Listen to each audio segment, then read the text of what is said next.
Les immenses mosquées s'y multiplient en France. Je vous ai déjà parlé de la grande mosquée turque de Strasbourg et de l'immense centre islamique de Metz. Aujourd'hui, je vais vous parler de l'immense mosquée en cours de construction à Tours, en Indre-et-Loire. Le projet a démarré il y a plus de 15 ans, mais vu les dimensions pharaoniques du lieu du culte, il n'y a là rien de surprenant. Elle rivalisera avec la cathédrale Saint-Gatien de Tours. Les coûts estimés des travaux est de 5,5 millions d'euros. Pour l'instant, seuls le sol, la toiture et les murs extérieurs ont été posés, ainsi qu'un dôme en bois. Le parvis de la mosquée a aussi été monté, tout comme la mezzanine réservée aux femmes est située à l'auteur de la salle de prière. À côté de la mosquée sera construit un centre culturel islamique. Comme pour la mosquée de Metz, il s'agira sans doute d'un espace de propagande islamique, mais l'adjectif culturel rassure. Là encore comme à Metz, ces projets étaient soutenus par les maires de la ville. Après la pose de la première pierre en 2007, le maire socialiste de l'époque, Jean Germain, était présent. La mairie avait même promis une subvention pour les centres soi-disant culturels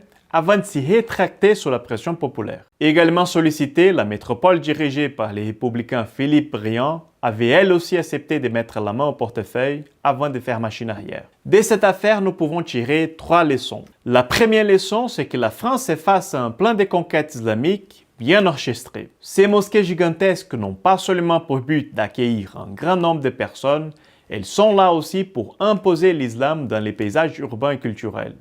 Elles délivrent un message clair. L'islam est en pleine expansion et demain, il sera la première religion de France. Comme autrefois notre pays s'y couvrait des splendides cathédrales, voilà maintenant qu'il s'y couvre des mosquées gigantesques. La deuxième leçon est la complicité des pouvoirs publics, en particulier les élus locaux, avec l'islam conquérant. Non seulement ces derniers accordent des permis de construire pour des projets pharaoniques aux associations culturelles musulmanes, mais ils sont bien souvent partants pour mettre la main à la poche. Plutôt que de relever notre patrimoine chrétien qui tombe en ruine, ils préfèrent contribuer à l'édification des gigantesques mosquées. La laïcité leur interdisant de financer la construction de nouveaux lieux du culte, ils subventionnent ces projets via les centres culturels islamiques qui accompagnent presque systématiquement la construction de ces mosquées gigantesques. Troisième leçon, enfin, il est possible de mettre un frein à la construction de ces mosquées cathédrales. Les travaux de la grande mosquée de Tours ont commencé en 2007. S'ils ne sont toujours pas achevés en 2022,